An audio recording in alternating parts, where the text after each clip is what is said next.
Selamat datang di HBO, kumpulan berita update seputar startup. Bersama saya, Thomas Edison. Saudara, meningkatnya jumlah transaksi pada sektor jasa antar makanan membuat bisnis dari sektor lain mulai melirik. Salah satu perusahaan e-commerce besar, Shopee, belum lama ini meluncurkan fitur terbaru mereka yakni Shopee Food. Mengusung konsep yang serupa dengan jasa antar makanan milik GoFood dan GrabFood, Shopee kini juga mulai terjun langsung pada sektor ini. Berdasarkan riset yang dilaksanakan oleh McKinsey pada tahun 2020, Indonesia mengalami peningkatan hingga 34% pada layanan jasa antar makanan. Salah satu alasan pertumbuhan angka ini disebabkan oleh adanya pandemi. Shopee Food sendiri hingga kini sudah mulai terlihat geliatnya di kawasan Jakarta. Kini mulai banyak ditemukan mitra-mitra pengemudi Shopee Food dengan ciri khasnya yakni jaket berwarna oranye. Menuju berita kedua, saudara, pertumbuhan teknologi digital dan infrastruktur di Indonesia kini semakin mengalami kemajuan. Hal ini ditunjukkan oleh hasil analisa yang dirilis oleh East Ventures.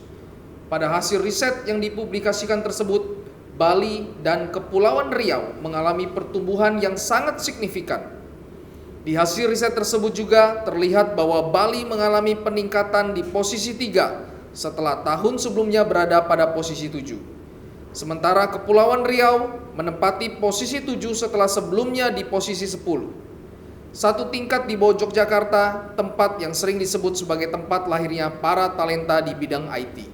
Indeks pertumbuhan teknologi digital ini diharapkan bisa membawa Indonesia bertumbuh lebih pesat dan jauh lebih merata.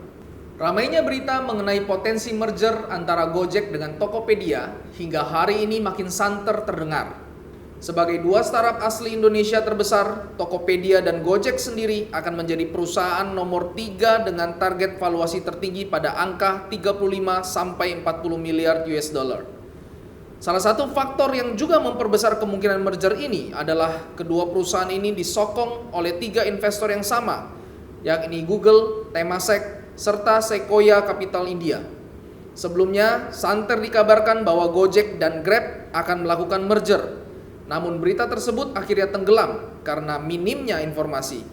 Merger antara Gojek dan Tokopedia ini memiliki kemungkinan berhasil yang jauh lebih besar, mengingat kedua perusahaan ini memiliki bisnis model yang berbeda satu sama lain. Kepala Center of Innovation and Digital Economy, Indef Nailul Huda, menyebut bahwa investor akan melihat merger ini sebagai bisnis yang bernilai tinggi dalam penanaman modal. Masuk berita keempat. Saudara, startup lokal yang bergerak di bidang ekspedisi ekspor-impor, Andalin, belum lama ini mendapat pendanaan dari Sembrani Nusantara Fund, dana yang dikelola oleh perusahaan venture capital Indonesia, yakni BRI Ventures.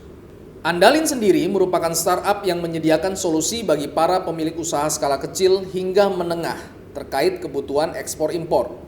Tidak disebutkan jumlah nominal yang diinvestasikan dalam pendanaan Series A ini. Pendanaan ini merupakan pendanaan ketiga Sembrani Nusantara Fund sejak Juni 2020. Setelah sebelumnya mereka melakukan investasi pada perusahaan F&B House serta consumer shoes startup Brodo.